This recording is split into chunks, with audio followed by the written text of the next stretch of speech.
Baik, bismillahirrahmanirrahim. Assalamualaikum warahmatullahi wabarakatuh. Apa kabar semuanya? Semoga senantiasa dalam lindungan Allah Subhanahu wa taala, Tuhan Yang Maha Esa, sehingga kita diberikan kesehatan, diberikan kesemangatan untuk mengikuti pembelajaran di masa pandemi COVID-19 ini. Bertemu kembali secara virtual bersama saya, Prito Windiarto, yang merupakan guru di UPTD SMP Negeri 4 Banjar. Sebelum lebih lanjut, kita awali kegiatan ini dengan doa sesuai dengan agama dan keyakinannya masing-masing. Berdoa dalam hati mulai. Berdoa selesai. Bismillahirrahmanirrahim. Baik, para siswa, pada kesempatan kali ini kita akan membahas perihal teks prosedur, mulai dari pengertian, tujuan, ciri, dan jenis-jenis. Sebelum lebih lanjut, kita akan melihat terlebih dahulu contoh teks prosedur. Cara memainkan angklung. Angklung merupakan warisan seni tradisional Indonesia. Sebagai warisan seni yang sangat berharga, kita hendaknya belajar memainkan angklung. Begini cara memainkan angklung. 1. Pegang angklung dengan tangan kiri. Pegang angklung dengan cara memegang simpul pertemuan dua tiang angklung vertikal dan horizontal yang berada di tengah, sehingga angklung dipegang tepat di tengah-tengah. Yang kedua, pegang dengan genggaman tangan dan telapak tangan menghadap ke atas ataupun ke bawah. Ketiga, posisikan angklung yang dipegang tegak dan sejajar dengan tubuh.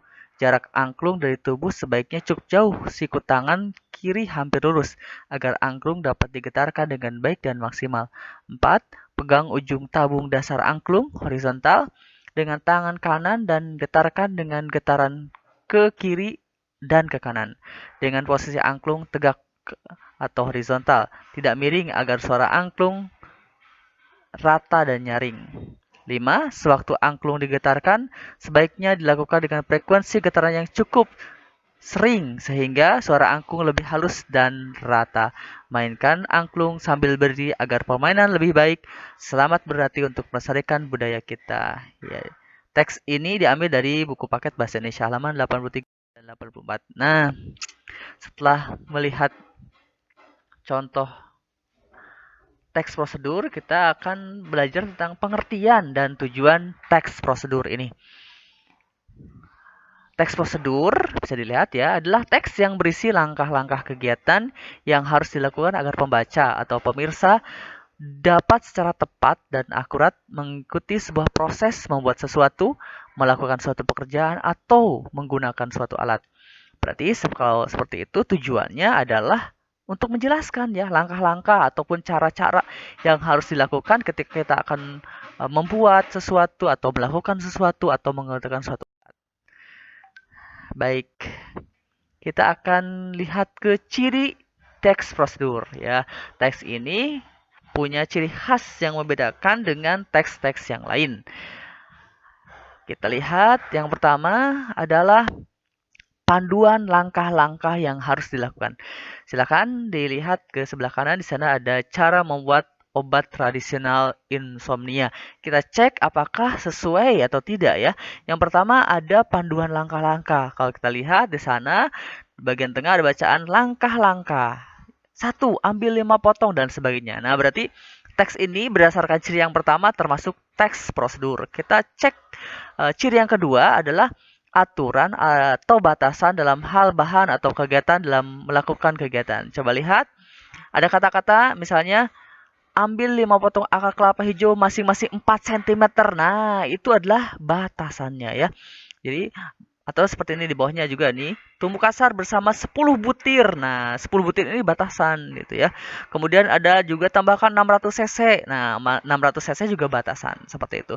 Berarti sesuai ya. Yang ketiga adalah isi yang dilakukan secara urut. Nah, seperti ini ya. Jadi ada urutannya pertama, kedua, ketiga, empat, dan terakhir yang ke-5. Itulah ciri dari teks prosedur. Kalau ada teks yang kemudian tidak memenuhi ciri teks prosedur, berarti ini bukan teks prosedur.